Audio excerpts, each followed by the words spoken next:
मुल्क के दीगर मकामात की तरह महाराष्ट्र में कोरोना की बूस्टर डोज देने का सिलसिला जारी है। पहले मरहले में हेल्थ लाइन और फ्रंट लाइन वर्करों को बूस्टर डोज दी जा रही है। इसके साथ साथ 60 साल से ज्यादा उम्र के शहरियों को वैक्सीन की एहतियाती डोज दी जा रही है। बड़े पैमाने पर बूस्टर डोज देने की शुरुआत हुई है ताकि कोरोना की मुहलिक वबा को शिकस्त दी जा सके।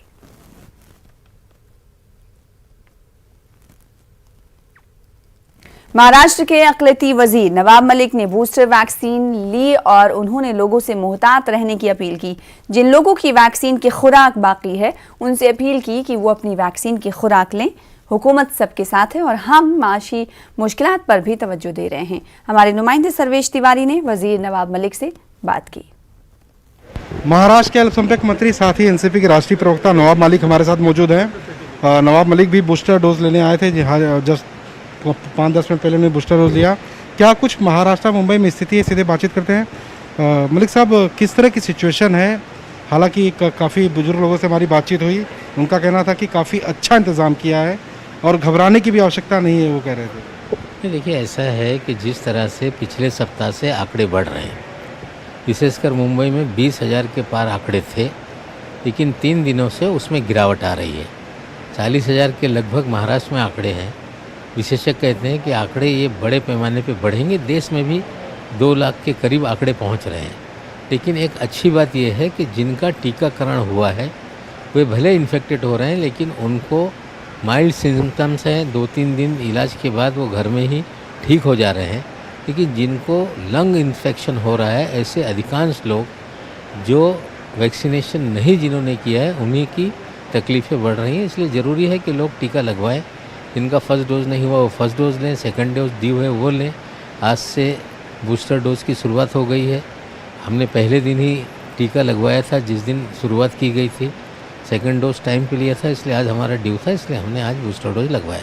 मलिक साहब, इस तीसरे चरण में खास तौर पे देखा जा रहा है कि महाराष्ट्र सरकार इस बात पे विशेष तौर पे ध्यान दे रही है कि सेकेंड सिचुएशन की समय जिस तरह से लॉकडाउन की स्थिति थी, वो इस बार सरकार बिल्कुल भी लगाने की मूड में नहीं है।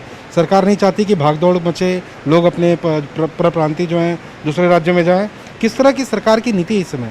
देखिए, जो भी अनुभव आया है, लोग इन्फेक्ट हो रहे हैं, लेकिन उतना घातक मामला नहीं है, ये सारे विशेषज्ञ बता रहे हैं। जिन्होंने टीका लिया है उनके लिए परेशानी नहीं है। बहुत सारे जगह पे जिनके 2 डोज हैं, ऐसे लोगों को ही एंट्री दी जा रही है। हमें लगता है टीका ही एक रामबाण इसमें साबित हो रहा है और सरकार ये चाहती है कि लॉकडाउन लगा के लोगों की परेशानी ना बढ़ाया जाए, कम से कम रिस्ट्रिक्शन लगाया जाए ताकि फैलाव भी रोका जाए और ज़िंदगी भी साधारण रूप से चलती रहे। ये भी प्राथमिकता हमारी है।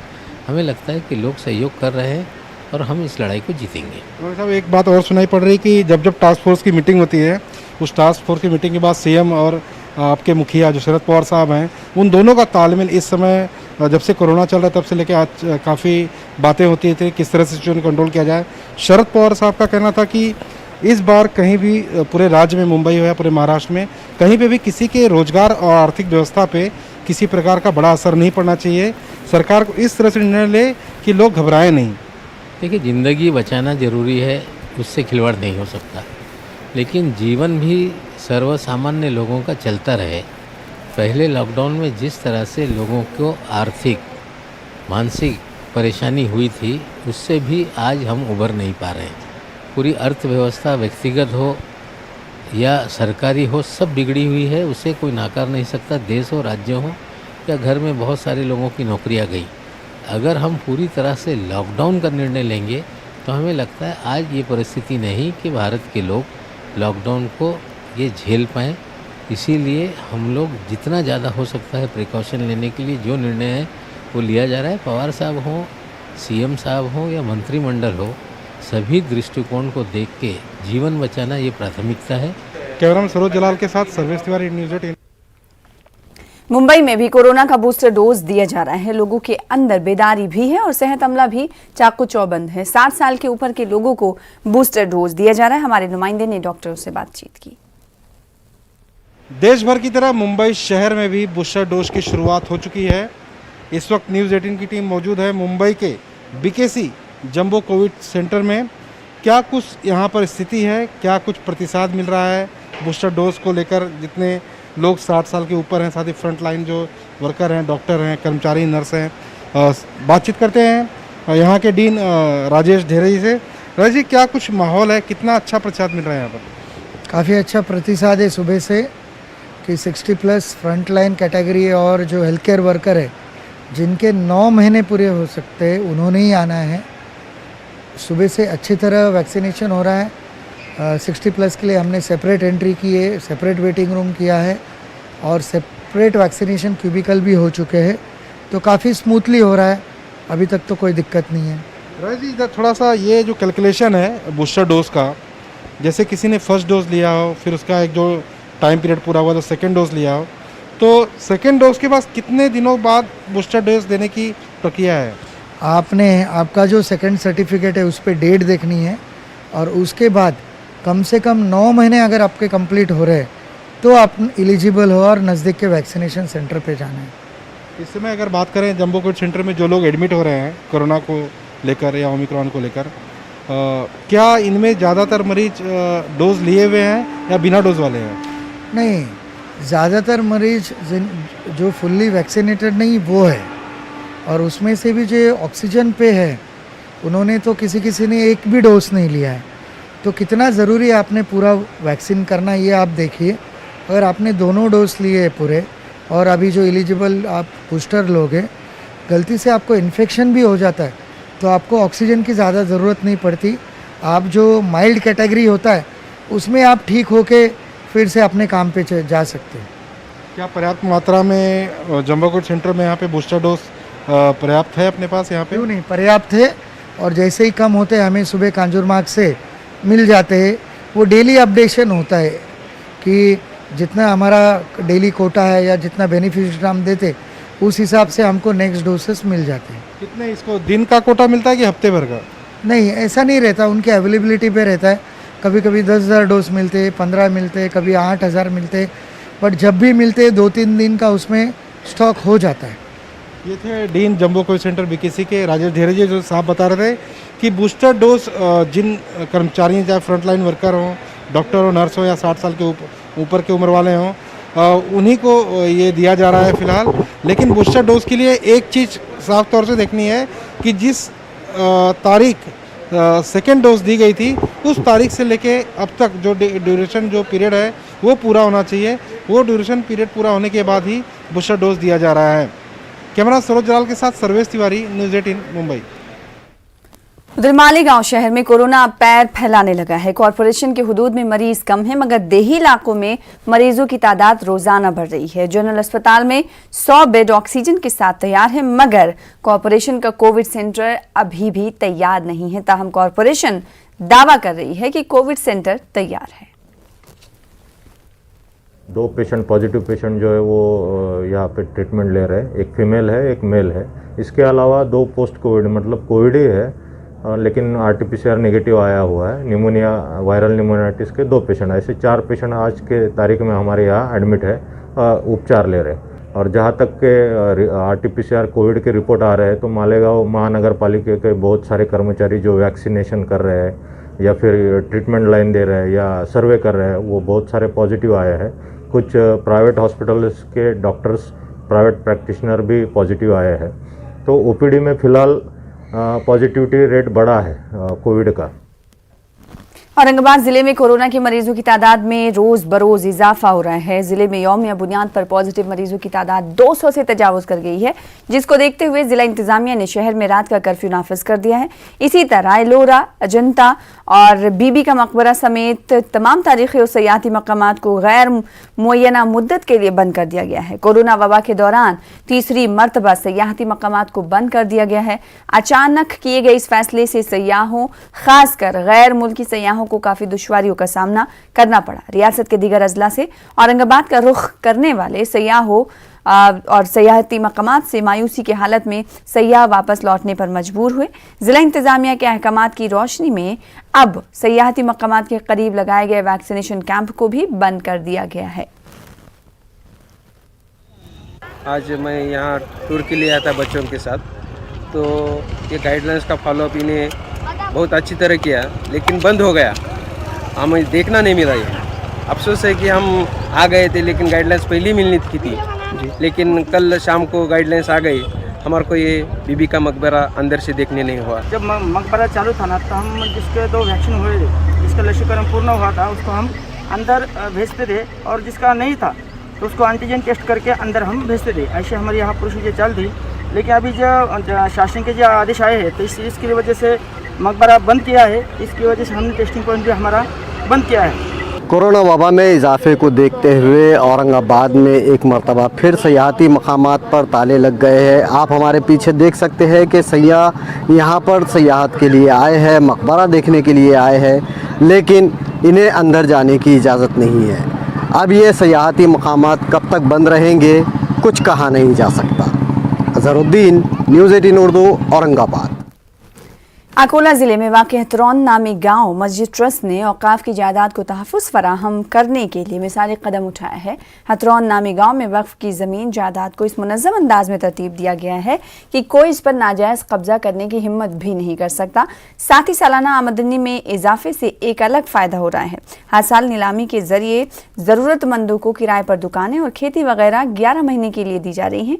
इससे हासिल होने वाली रकम से इमाम, मस्जिद और मुअज्जिन की तनख्वाह, मुख्तलिफ तामीरी काम और दीगर अहम ज़रूरियात पूरी की जा रही हैं। तो इसमें इससे पहले भी कोई ज़मीनें वगैरह जो थी लोगों के पास में थी, वो कब्जाई भी थी, लेकिन उन्होंने फिर भी छोड़ दिए।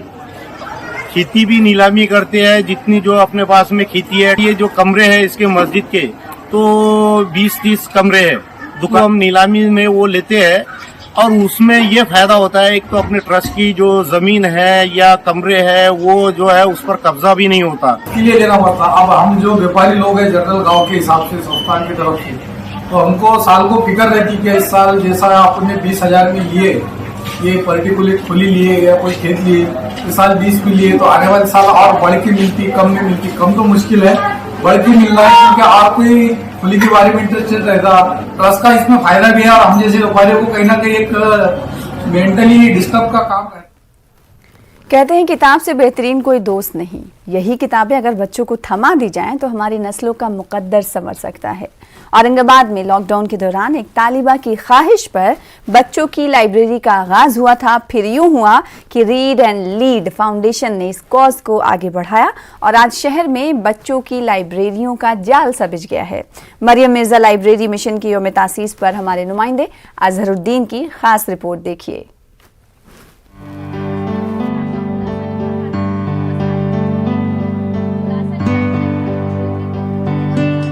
एक कुतुब फरोश की बेटी ने लॉकडाउन के दौरान मोहल्ले के बच्चों को किताबों से जोड़ने का ख्वाब देखा। वालिद ने इस ख्वाब में रंग भरा और फिर देखते ही देखते औरंगाबाद शहर के कोने कोने में बच्चों की लाइब्रेरियों के कयाम का एक सिलसिला चल पड़ा। साल भर में शहर की 24 बस्तियों में बच्चों की लाइब्रेरियां कायम हो चुकी हैं। ये छोटी सी तकरीब इसी मरियम मिर्जा लाइब्रेरी मिशन के यौम तासीस का जश्न है। आज एक स्कूली तालिबा अपने साथियों के लिए मिसाल बनकर उभरी है। खुद मरियम मिर्जा ने अपने तासुरात का इजहार कुछ यूं किया। आज हमारी मोहल्ला लाइब्रेरी की पहली सालगिरह है। इस एक साल में हमने अब तक 24 मोहल्ला लाइब्रेरी कायम की। हमने तो हमारे घर के हफ्ते की सोचे थे, लेकिन हमारी अब्बू की मदद से और उनके कुछ दोस्तों की मदद से ये पूरे औरंगाबाद शहर में फैल चुकी है और उम्मीद है कि हम इसे स्टेट में भी फैलता देखेंगे। तो सबसे पहले तो मैम मरियम का शुक्रिया अदा करना चाहती हूँ कि उन्होंने हमारे लिए मिर्ज़ा मोहल्ला लाइब्रेरी कायम की। इसकी वजह से हमें बहुत फ़ायदा हुआ है। हम यहाँ पर आते हैं और किताबें पढ़ते हैं, उससे हमें बहुत सारे सबक भी सीखने मिलते हैं और हमारे अल्फाज में बहुत सारा ज़ख़ीरा भी होता है। जो जिस तरह से लॉकडाउन लग गया था, हम तालीम से बिल्कुल मुँह मोड़ चुके थे, गुम हो चुके थे। उन्होंने हमें ये तहरीक चलाई और हमें तालीम की तरफ मुतवज्जह किया। इंशाल्लाह मैं भी, मेरे दिल में ये चाहत होती है कि मैं भी ऐसे कुछ बनूं जिससे मैं मुस्तकबिल में हमारी पहचान हो। मारूफ माहिर तालीम डॉक्टर इर्तिकाज अफजल ने इस तहरीक को तारीखी कारनामे से ताबीर किया और नई नस्लों की जहनसाजी का जरिया बताया। Assistant director of libraries Sunil बसे ने खुसूसी तौर पर इस प्रोग्राम में शिरकत की और एक स्कूली तालिबा के इक़दाम की भरपूर सताइश की। रीड एंड लीड फाउंडेशन की तरफ से जो मुहिम चलाई गई है वो इंशाल्लाह आगे बढ़ेगी। अभी तक 24 लाइब्रेरी खुल गई, मतलब हर महीने में 2 लाइब्रेरी उन्होंने खोले हैं, तो ये बहुत बड़ा काम है। और कोई भी, मेरा ऐसा मानना है कि कोई भी इंसान जब अच्छा काम करना चाहता है तो लोग उससे जुड़ जाते हैं। मेरी ऐसी इच्छा है कि हर घर में मरियम जैसी बेटी हो, वो अपने पिताजी को डिमांड करे, मुझे स्मार्टफोन नहीं चाहिए, मुझे कुछ अच्छे किताब, मुझे अच्छे कपड़े वगैरह नहीं चाहिए, मुझे किताबें चाहिए, और मेरे जैसे जो बच्चे हैं वो भी इस पढ़ के अपना भविष्य सुधारे, भारत का भविष्य सुधारे। क्योंकि पढ़ाई जो रहती है, मराठी में कहते हैं कि वाचाल तर वाचाल, तो इस हिसाब से पढ़िए और आगे बढ़िए। 1 साल पहले एक स्लम बस्ती से शुरू हुआ बच्चों की लाइब्रेरी का ये मिशन अब तकरीबन हर बस्ती में पहुंच गया है। बच्चों की लाइब्रेरी की खास बात यह है कि उसकी तमाम तर जिम्मेदारियां बच्चों के ही सुपुर्द होती है, ताकि बचपन में बच्चों को अमली तजुर्बात से रोशनास कराया जाए। बच्चों में तालीमी रुझान को परवान चढ़ाने वाला ये मिशन बच्चों में भी काफी मकबूल हो रहा है। न्यूज़ 18 उर्दू के लिए औरंगाबाद से मोहम्मद अजहरुद्दीन की रिपोर्ट। अमरावती के मुस्लिम अक्सरियती इलाकों में इन दिनों आवारा कुत्तों की दहशत है। आवारा कुत्ते आए दिन छोटे छोटे बच्चों और बुजुर्गों को निशाना बना रहे हैं।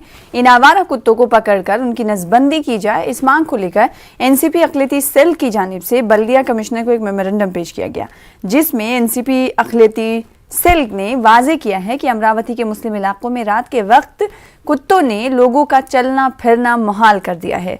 एनसीपी अक़लियती सेल ने इल्जाम आयद किया है कि बल्दिया अफसरान कुत्तों की नसबंदी के नाम पर लाखों गबन कर रहे हैं। इसकी जांच की जाए और रात के वक्त कुत्तों को पकड़कर उनकी नसबंदी की जाए। के अंदर में डर का माहौल कुत्तों की वजह से हो गया, और ज़्यादातर खास तौर पर जो पश्चिम मुस्लिम परिसर है उधर ही ज़्यादातर ये कुत्तों का, आवारा कुत्तों का हैदों देखने को मिल रहा है। हमने आज नहीं तो इसके पहले भी कई बार निवेदन दिया है, खाना पूर्ति हुई, लेकिन सिर्फ कागजों पर ही खाना पूर्ति हो रही है। लाखों रुपए का महसूल महानगर पालिका से निकाला जा रहा है, लेकिन उस पर कोई एक्शन नहीं लिया जा रहा। हमारी डिमांड महानगर पालिका आयुक्त साहब से ये रही है कि आप दिन में कुत्ते पकड़ते हो ना, रात के टाइम कुत्ते पकड़ो, ताकि वो भागे ना, और दिन में पकड़ने से ऐसा होता है कि वो भाग जाते। इसलिए हम चाहते हैं कि कुत्तों को रात में पकड़ा जाए और उनकी नसबंदी करके शहर के बाहर उन्हें निकाला जाए, अन्यथा हम यहाँ पर। फिलहाल इसी के साथ रुकेंगे छोटी सी ब्रेक के लिए। ब्रेक के बाद लौटेंगे कर्नाटक की खबरों के साथ।